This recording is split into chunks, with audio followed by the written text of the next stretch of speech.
arus listrik.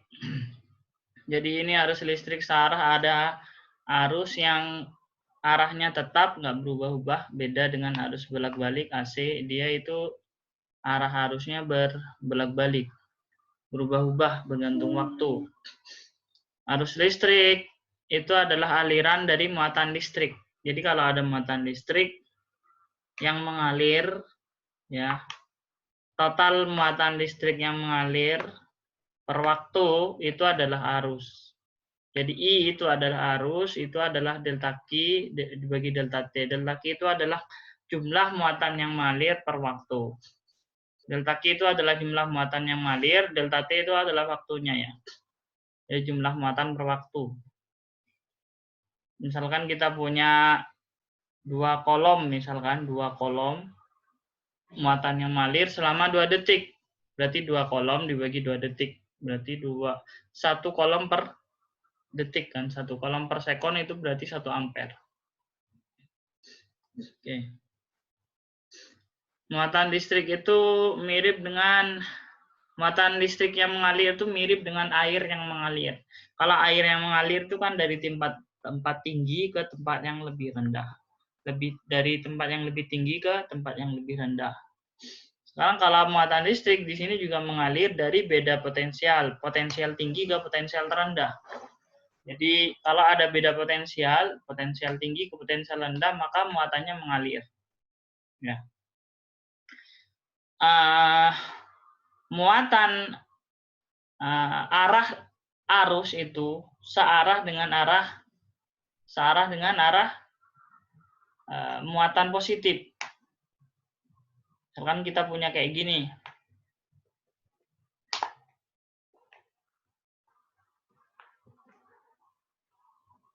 Muatan positifnya ke arah kanan misalkan. Mana nih?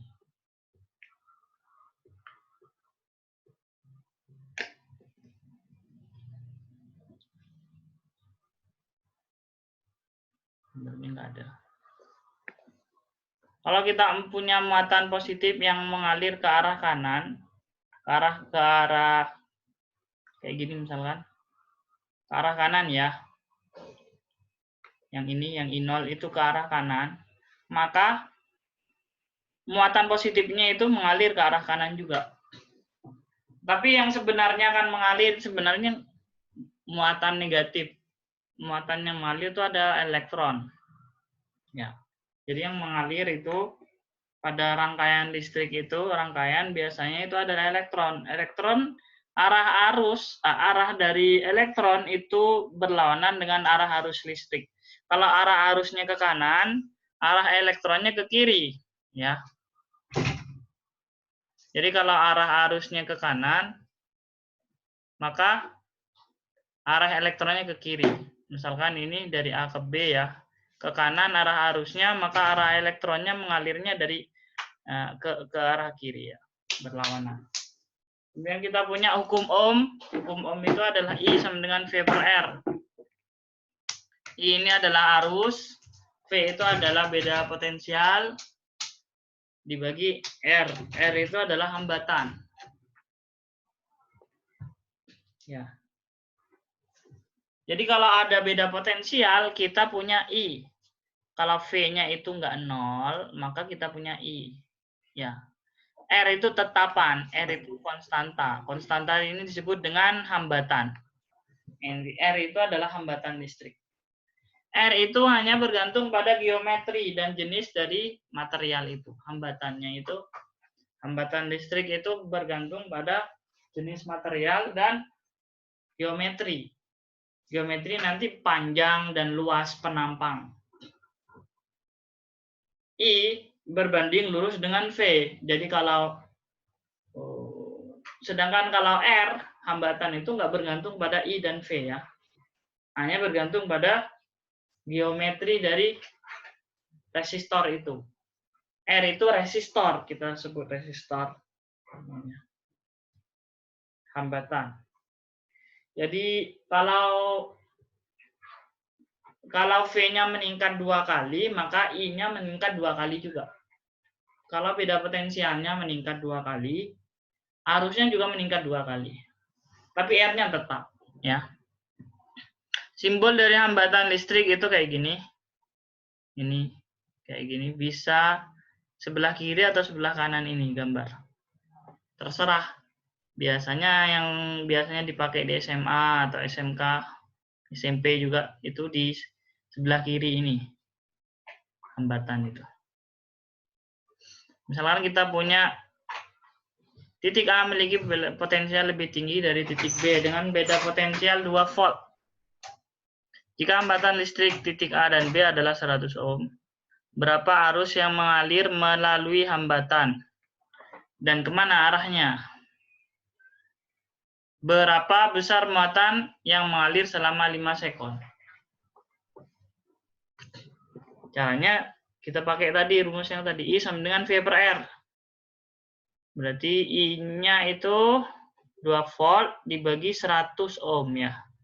2 volt dibagi 100 ohm berapa itu? 0,02 ampere. Besar arusnya adalah 0,02 ampere. Ya. Kemana arah arusnya? Dari lebih tinggi, dari potensial tinggi ke potensial rendah. Berarti dari A ke B ya. Karena yang punya potensial tinggi itu kan A. Ya. Jadi arusnya mengalir dari potensial tinggi ke potensial rendah. Dari A ke B berarti pada kasus ini. Berapa arus yang mengalir melalui hambatan sudah? Berapa besar muatan yang mengalir selama 5 detik? Kita pakai I sama dengan Q per T kan? Berarti Q sama dengan I kali T. I-nya tadi 0,02 dikali 5. Berarti ya. Kayak gini. I sama dengan V per R 2 per 100. Kemudian arusnya dari A ke B. Kemudian muatannya itu adalah I kali delta T. I-nya 0,02 ampere, T-nya adalah 5 detik. Kita dapat dikalikan ini jadi 0,1 kolom. Jadi muatan yang mengalir selama 5 detik itu ada 0,1 kolom.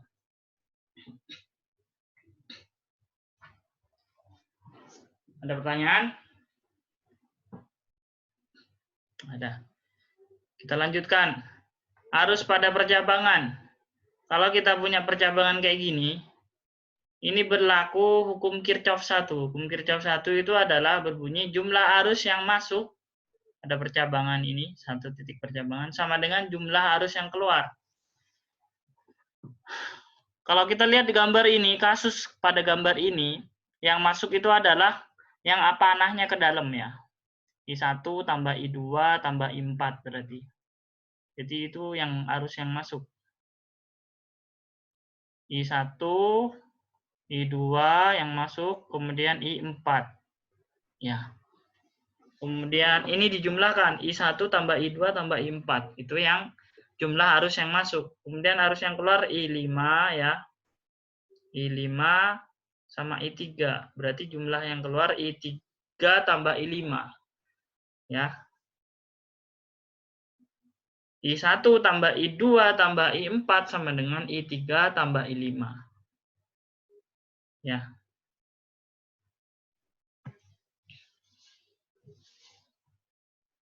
Jadi kita punya pada kasus ini I1 tambah I2 tambah I4 sama dengan I3 tambah I5. Kita lanjutkan. Kemudian sumber potensial listrik itu bisa kita dapat dari baterai, contohnya itu. Kemudian sumber potensial listrik. Jadi ini maksudnya yang bisa menggerakkan sumber beda potensial listrik. Salah satunya baterai. Jadi yang kalau kita pengen kita punya baterai, kita pasang di rangkaian tertutup, kita bisa punya arus listrik. Aki, dinamo, sel surya itu pakai ini ya matahari berarti. Ya. Ini biasanya digambarkan kayak gini, ini kutub positif, kutub negatif. Kutub positif, kutub negatif.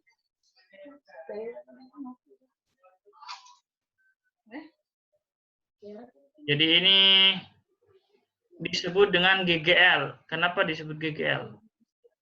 Karena dia yang menggerakkan gaya gerak listrik. Ini karena dia yang menggerakkan arus listrik itu. Ya. Menggerakkan arus listrik. Lanjutkan. Ini contoh kasus kayak gini ya. Ini rangkaian tertutup, ini epsilon itu adalah GGL-nya. Ya, GGL-nya itu epsilon. GGL dari baterainya itu, sumber tegangannya itu epsilon, ini hambatannya R. I itu adalah arusnya yang mengalir. Kita punya hukum ini hukum Ohm, I sama dengan epsilon per R. Epsilon satuannya volt ya. R itu satuannya Ohm, I satuannya ampere ya.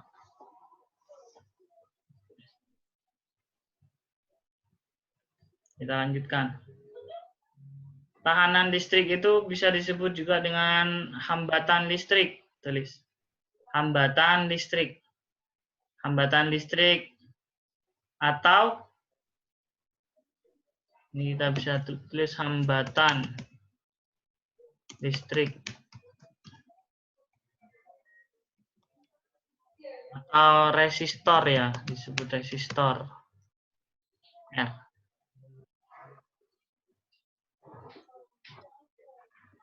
Hambatan listrik nanti itu dia bergantung pada jenis bahannya. Ambil buku kosong. Materialnya. Ambil pulpen ya. Gak usah buku itu. Jenis hambatannya. Misalkan besi, kayu, batu, karet, air, udara. Sekarang saya tanya, mana yang lebih besar, paling besar? Paling besar hambatannya, hambatan jenisnya. Besi. Salah. Besi itu Air. mudah mengantarkan. Air salah. Air itu mudah. Karet, Pak. Udara. Karet, Pak. Satu kali air, nggak usah berkali-kali lah, pokok berkali-kali. Kerungu. Karet, udara itu yang paling besar hambatan jenisnya, hambatan jenis listriknya. Jadi kenapa? Karena karet itu kan susah mengantarkan listrik. Berarti kan hambatannya besar. Gitu. Udara juga susah mengantarkan listrik. Bisa mengantarkan listrik kalau kita punya tegangan besar. Misalkan kayak petir. Petir itu karena tegangannya besar antara awan dan bumi, dia bisa muncul arus listrik. Ya. Arus listrik di udara itu ya. Sedangkan besi itu gampang sekali. Besi, air juga gampang. Ya, kamu kalau ada kebocoran listrik, kemudian di situ ada airnya, kemudian kamu pegang airnya itu kena kamu, ya. Berarti air itu mudah mengantarkan listrik. Berarti hambatannya lebih kecil. Besi juga mudah mengantarkan listrik, hambatannya lebih kecil. Kayu itu susah juga menghantarkan listrik. Jadi hambatannya besar, hambatan jenis. Jadi kita sebut besi, batu, besi, air itu, batu itu bisa masuk konduktor ya, mudah mengantarkan listrik. Sedangkan kayu, karet, air, karet sama udara itu susah mengantar listrik, disebut isolator ya. Ya. Jadi kalau yang isolator itu tadi, yang isolator itu punya hambatan besar sekali, konduktor hambatannya lebih kecil, hambatannya kecil. Lanjutkan. Sekarang kalau kita mau mencari hambatan dari suatu resistor, hambatan listrik, kita punya rumus R sama dengan Rho L per A. Gampangnya gitu. R sama dengan Rho L per A. Rho itu adalah hambatan jenis. Hambatan jenis itu nanti bergantung pada tiap-tiap material.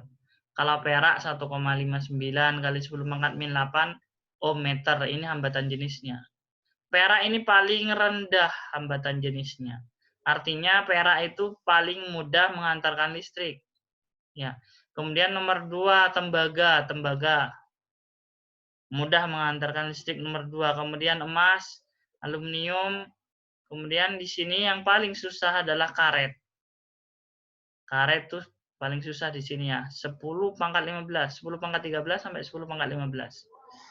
Kemudian R, kita balik lagi ke rumus ini ya. R ini kita punya R itu bergantung pada hambatan jenis, kemudian bergantung pada panjang dari resistor itu, panjangnya berapa. Semakin panjang semakin besar R-nya. Ya. Kemudian bergantung juga pada A itu luas penampang. Jadi kalau kayak gini misalkan ya. Ini luas penampangnya itu A. Ya. Luas penampang ini. Luas penampang itu kan biasanya lingkaran kan? Ya, luas penampangnya. Ini L-nya itu panjangnya, length. Luas penampang biasanya lingkaran kita punya 1/4 pi d kuadrat ya.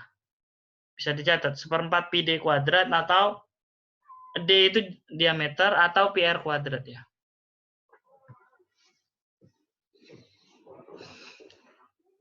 Kita lanjutkan. Ada pertanyaan sampai sini? Oke, kalau nggak ada kita lanjutkan. Misalkan kamu ingin menghubungkan tape stereo dengan speaker yang lokasinya cukup jauh, contoh ya. Masing-masing panjang 20 meter. Kawat tersebut terbuat dari tembaga. Tembaga tadi kita punya tembaga dari tabel. Kita tahu ini hambatan jenisnya diketahui. Tembaga ya.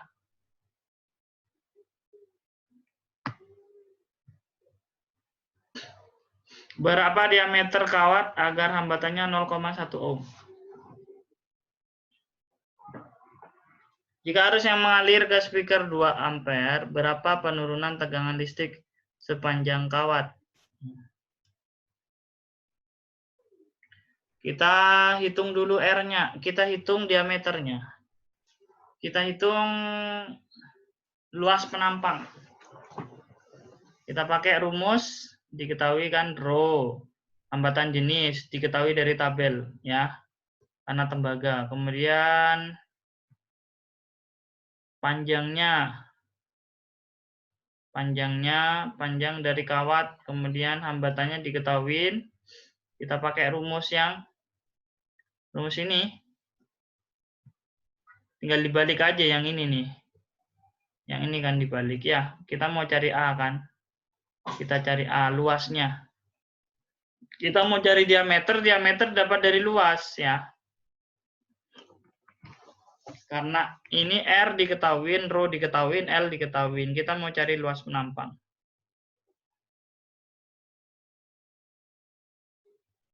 Ya. Dapat A-nya dari sini. Luasnya dalam meter persegi. Panjangnya diubah dalam meter, ini kan ohm meter ya. Kemudian luasnya kan luas lingkaran, 1/4 pi d kuadrat. D itu diameter dari kawat. Ya. Tinggal dikalikan, kemudian diakarkan, kalikan 4 dibagi pi, diakarkan. Dapat hasilnya 2,1 kali 10⁻³ ini dalam meter.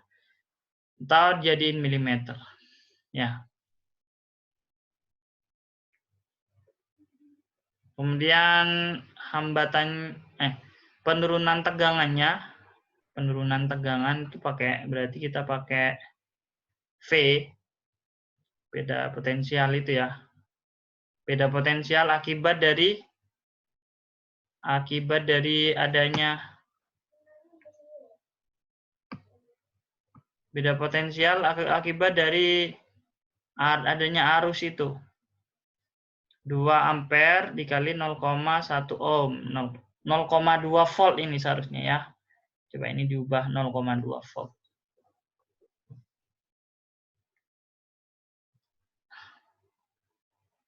Kita lanjutkan. Ada pertanyaan? Ada, Pak. Kalau nggak ada, kita lanjutkan. Kemudian kebergantungan hambatan pada suhu. Jadi hambatan itu bergantung pada suhu. Semakin tinggi suhu, semakin tinggi hambatannya. Kita punya rumusnya R sama dengan R0, 1 plus alfa T min T0. R0 ini adalah hambatan listrik ketika suhunya T0. Kemudian R yang ini, kalau R0 itu hambatan pada suhu T0, kalau R ini hambatan pada suhu T. Kemudian alfa itu adalah koefisien muai dari tahanan. Koefisien muai.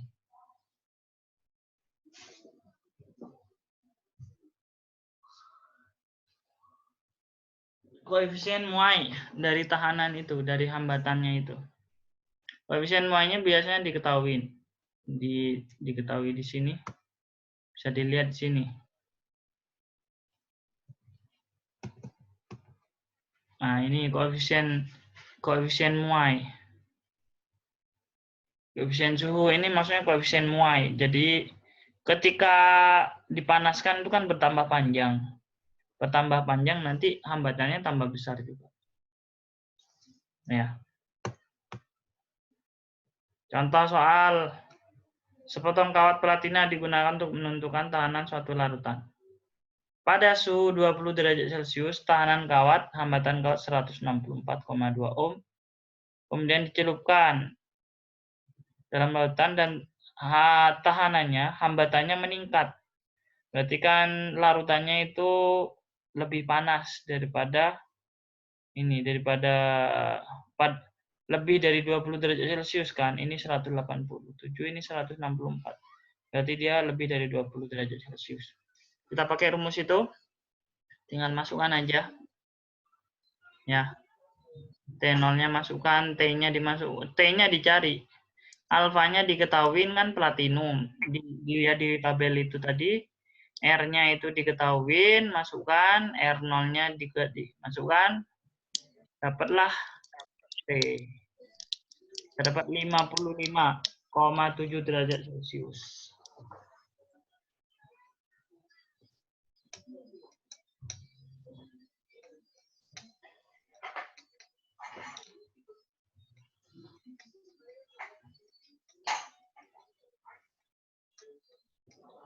Ada pertanyaan sampai sini?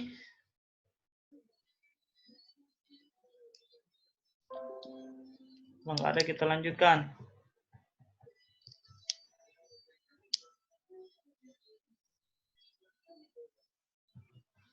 Coba lihat di sini, kita punya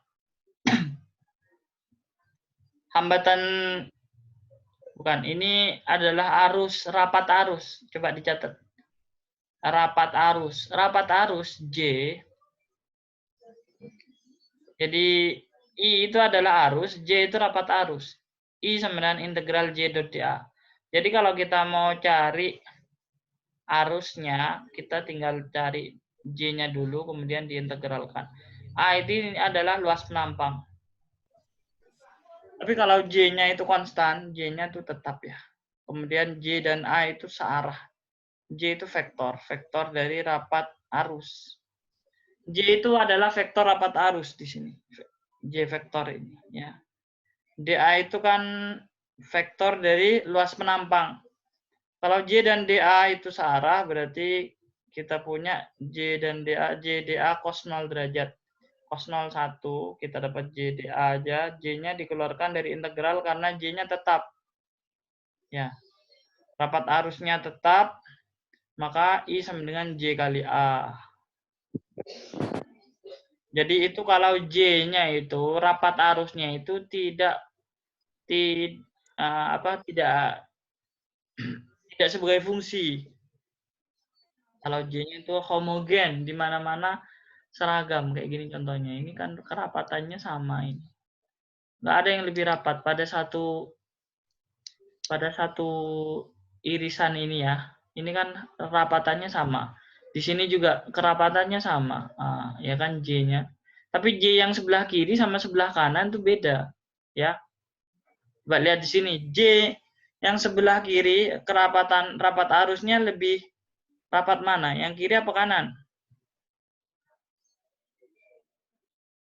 Kanan. Kanan.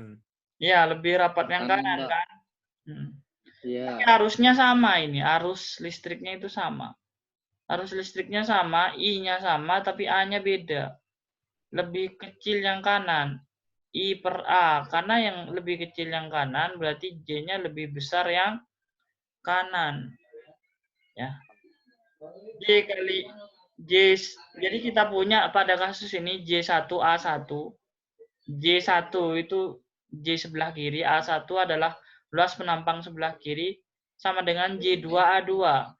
J sebelah kanan ya kali A sebelah kanan ini. Nah, sama J1A1 sama dengan J2A2. Bisa kita punya rumus itu.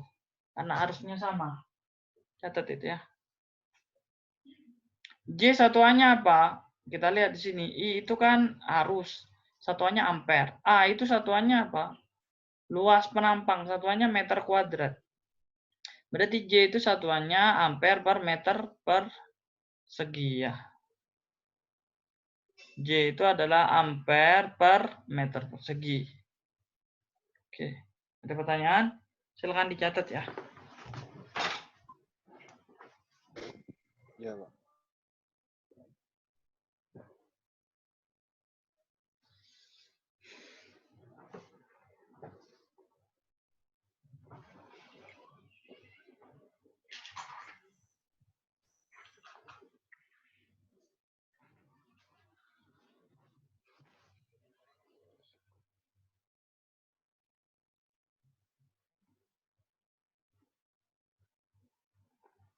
Kita lanjutkan. Drift speed itu adalah kecepatan arus atau kelajuan arus ya di sini. Drift velocity biasanya disebut. Kecepatan arus. Kalau kita lihat di sini, arusnya itu ke kanan. Muatannya kemana? Arahnya ke kanan juga. Ya. Arusnya ke kanan. Arusnya ke kiri ya. Arusnya ke kiri. Muatan positifnya ke kiri juga. Jadi arah muatan positif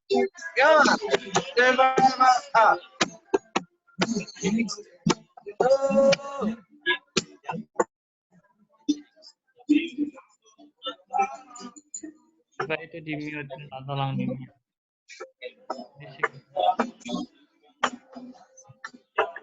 Apa itu ya? Tak remove loh.